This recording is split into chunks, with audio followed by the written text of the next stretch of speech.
In this video, I will be sharing with you the first 5 steps I have taken to kickstart my RTO registration. Before we get to it, I just want to say that I'm sharing with you my RTO registration experience to provide you some insights on the process in case it is something that you are considering. This exercise is purely for sharing content and information and does not intend to replace any professional or legal advice. Having said that, let's get to it. The first step for me was registering the business. When you file your application, you will need to indicate how your RTO business will be set up. Will it be owned by you as a sole owner? Will it be owned by you and a partner? Will it be owned through a PTY LTD, and so on? I recommend that you seek legal advice to identify what would be the most suitable business arrangement for your RTO. After I've registered the business, step 2 for me was buying the domain name and setting up my business email and also getting some storage space. For me, I've done this through G Suite, so I now have my business email address through G Suite and also my official RTO storage space once my RTO is all set up. Then step 3 is organizing my filing system within my G Suite folder. Here's how I organized my filing system. First, I've created 3 main folders. The first folder I've named as application documents. Under this folder, I have another folder for business plan, for business registration documents, fit and proper declaration, for FVRA, and another folder for self-assessment.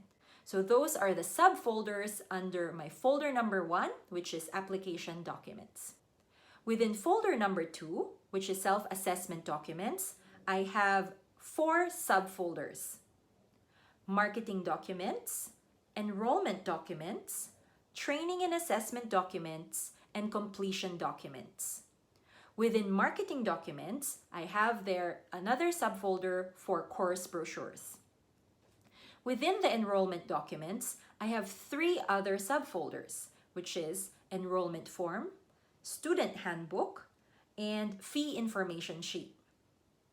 Within training and assessment folder, I have 6 subfolders: training and assessment strategies, AOT analysis, list of training resources, list of assessment resources, trainer agreements, and trainer documents.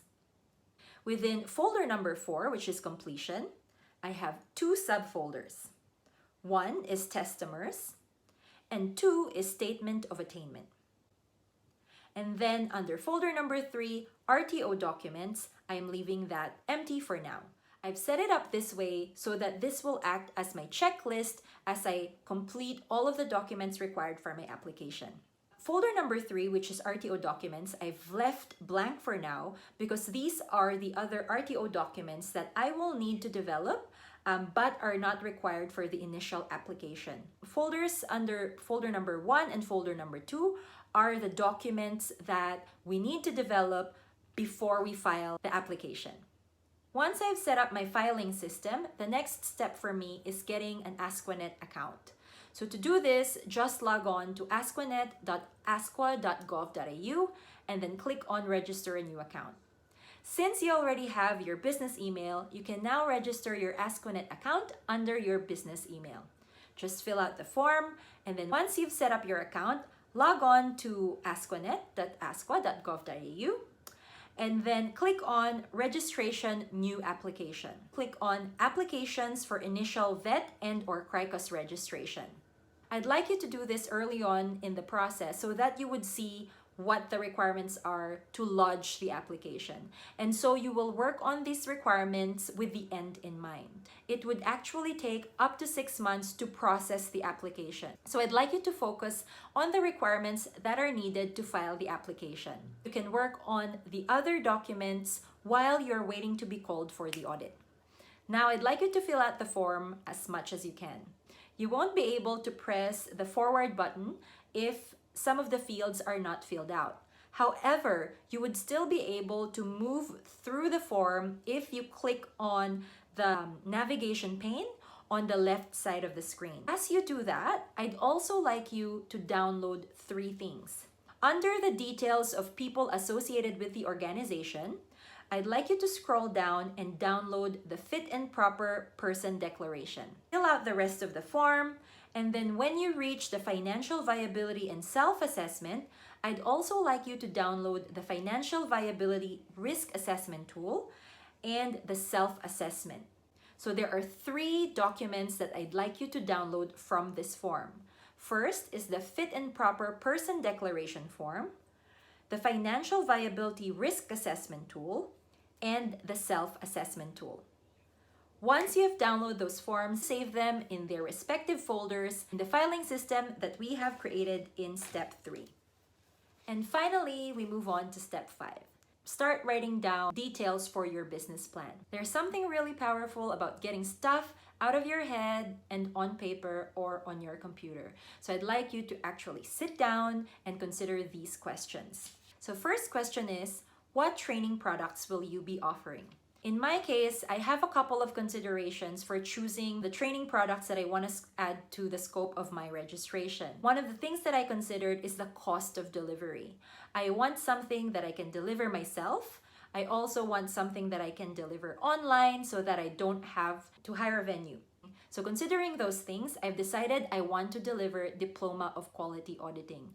It is something that I can deliver myself, and it is something that I can deliver online, and it is something that I am very familiar with. So obviously, Diploma of Quality Auditing is not a very popular course. It is a very niche course. Although having a very niche product could be taken as a positive, I don't want to put all my eggs in my Diploma of Quality Auditing basket, since it's a very small basket.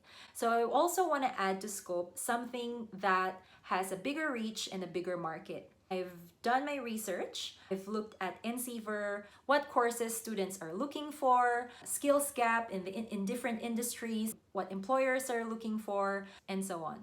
So after going through that exercise, I've identified a couple of courses that would have a broader reach and a larger market. Based on that list, I've chosen one that I'm most comfortable with, which is aged care. I was a registered nurse before I was an auditor, so it is something that I'm quite familiar with and an industry that is close to my heart. The next question is, who are your target clients? In this case, your clients are your students. So you want to make sure that you will have students enrolling to your course. The next question is, how will you reach your target clients? In this question, I would like you to start considering how you will market your courses. What I am most nervous about is marketing. I have very limited experience in marketing. If this is also something that you are nervous about, I recommend you read the book One Page Marketing Plan by Alan Dibbs. It will give you lots of ideas in terms of selecting products and how to market these products. Question number 4 is, what is your mode of delivery? I've already talked about this a little bit as a consideration when I was choosing my training products. This is something that you really want to consider because this will affect your cost of delivery. Once you have identified your cost of delivery, I'd also like you to start thinking about your price point. How much will you offer your courses for? How many enrollments do you need to break even? And all of that financial stuff. Which leads me to item number 5, which is starting to draft your financial forecast. One of the documents that you've downloaded from the AskOneNet portal is the FVRA tool.